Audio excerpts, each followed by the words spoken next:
Exemple, donc, pour faire des calculs avec des expressions qui sont déjà écrites sous forme simplifiée.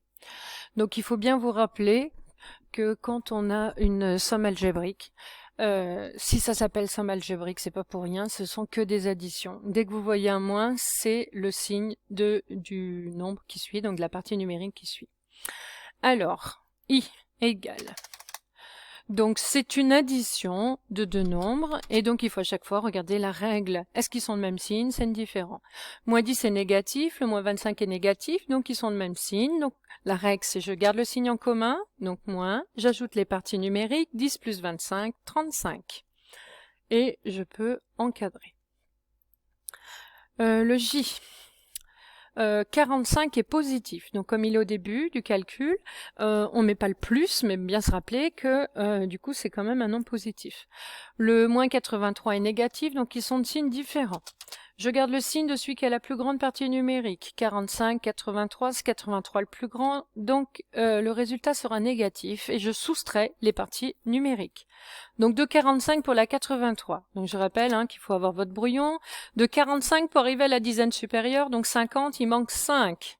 Je suis à 50 pour aller à 83, il manque 30. Ensuite, de 80 pour aller à 83, il manque 3. Et ensuite, j'ajoute tout. 30 plus 5 plus 3, on obtient 38. Donc la réponse est moins 38. Troisième calcul. Donc la même chose, mais avec des nombres décimaux. Alors, le 12,5 est positif, le moins 5,7 est négatif, donc ils sont de signes différents. Je garde le signe de celui qui a la plus grande partie numérique, donc entre 12,5 et 5,7, c'est 12,5 le plus grand. Donc le résultat est positif, donc on n'écrit pas le plus. Ensuite, je soustrais les parties numériques. Donc je pars de 5,7 et je complète pour arriver à 12,5. Donc là aussi, calcul mental, faites bien attention aux stratégies qu'on a rappelées. Donc 5,7 pour arriver à l'entier supérieur, donc à 6, il manque 0,3. Je suis à 6 pour arriver à 12, il manque 6. De 12 pour aller à 12,5, il manque 0,5. J'ajoute tout, 6 plus 0,3 plus 0,5, j'obtiens 6,8. Donc faites bien attention de toujours faire du monotage. D'abord le signe, ensuite la partie numérique. Alors, moins 5,4 est négatif, plus 2,8 est positif, donc ils sont de signes différents. Je garde le signe de celui qui a la plus grande partie numérique. Entre 5,4 et 2,8, c'est 5,4 le plus grand. Donc le résultat sera négatif. Ensuite, je soustrais les parties numériques. Donc je pars de 2,8 et je regarde combien il manque pour arriver à 5,4. Donc de 2,8 pour aller à l'entier supérieur, donc à 3, il manque 0,2. De 3 pour aller à 5, il manque 2. De 5 pour aller à 5,4, il manque 0,4. J'ajoute tout, 2,6. La réponse, moins 2,6. J'encadre mon résultat. Je passe au calcul suivant. Ah, vous voyez qu'ici, on a 3 nombres. On n'a pas le droit de regrouper les 3, on doit en regrouper 2 par 2. La méthode donc que je vous conseille, c'est de regrouper les nombres suivant les signes. Donc les nombres positifs, il n'y en a qu'un, c'est le 6. Les nombres négatifs, il y en a 2. Je vais les regrouper, ces deux-là.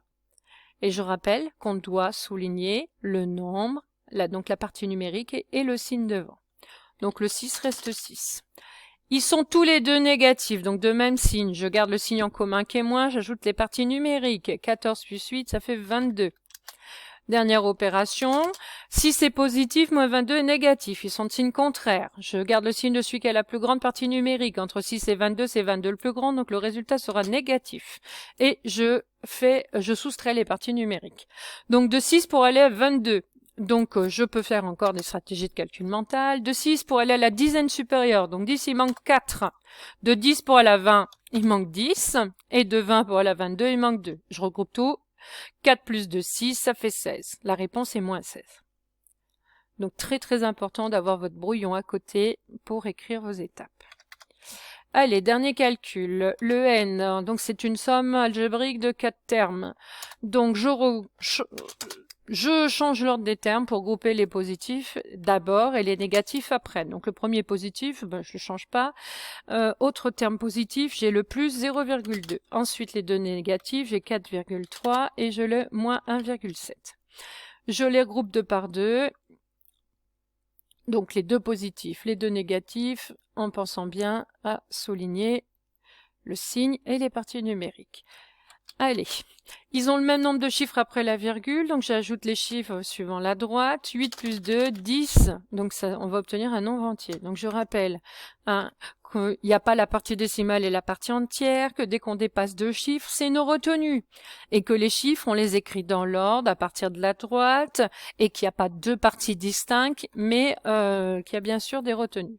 Donc 2 plus 8, 10, on écrit le 0, on retient 1. Partie chiffre des unités, 2 plus 0, 2, et la retenue, ça fait 3. Alors ce nombre, on l'écrira finalement que 3. D'accord? Mais dans le calcul, on avait la virgule. Ensuite, moins 4,3 négatif, moins 1,7 est négatif. On s'est débrouillé pour qu'ils soient de même signe. Donc on garde le signe en commun qui est moins et j'ajoute les parties numériques. Donc pareil, 4,3 plus 1, 7. 7 plus 3, 10. Donc on écrit le 0, on place la virgule. 4 plus 1, 5 et la retenue, ça fait 6. Donc on obtient moins 6. Voilà.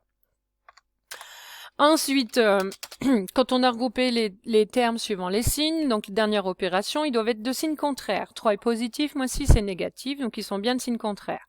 Je garde le signe de celui qui a la plus grande partie numérique. Entre 3 et 6, c'est 6 le plus grand, donc le résultat est négatif. Ensuite, je soustrais les parties numériques. De 3 pour aller à 6, il manque 3. La réponse est moins 3. Maintenant, je vais refaire ce calcul en appliquant une autre règle, à savoir, je les regroupe deux par deux dans l'ordre où ils sont écrits. Ce qui est Voilà, c'est moins judicieux parce qu'il faut plus réfléchir, mais ça marche aussi. Alors, je regroupe bien sûr les nombres avec leurs signes. Donc là, bien faire attention, le moins 1,7, le moins il fait partie du nombre. Alors, 2,8 est positif, moins 4,3 est négatif, donc ils sont de signes contraires. Je garde le signe de celui qui a la plus grande partie numérique. Entre 2,8 et 4,3, c'est 4,3 le plus grand, donc le résultat est négatif. Je soustrais les parties numériques. Donc de 2,8 pour aller à 4,3, je regarde combien il manque. Allez, de 2,8 pour aller à l'entier supérieur, donc à 3, il manque 0,2. De 3 pour aller à 4, il manque 1. De 4 pour aller à 4,3, il manque 0,3. J'ajoute tout et j'obtiens 1,5. Deuxième opération, voilà, je peux faire un espace pour qu'on voit mieux. Moins 1,7 est négatif, plus 0,2 est positif, donc ils sont de signes contraires. Donc du coup, je garde le signe de celui qui a la plus grande partie numérique. Entre 1,7 et 0,2, c'est 1,7 le plus grand, donc le résultat est négatif. Je soustrais les parties numériques, donc de 0,2 pour aller à 1,7, il manque 1,5, là c'est plus facile. Voilà. Dernière opération. Je recoupe les deux nombres. Ils sont tous les deux négatifs, moins 1,5, moins 1,5. Donc, de même signe, je garde le signe en commun qui est négatif, donc moins, et j'ajoute les parties numériques, 1,5 plus 1,5, j'obtiens 3. Donc, j'obtiens la même chose qu'au-dessus, avec des différentes étapes. Voilà.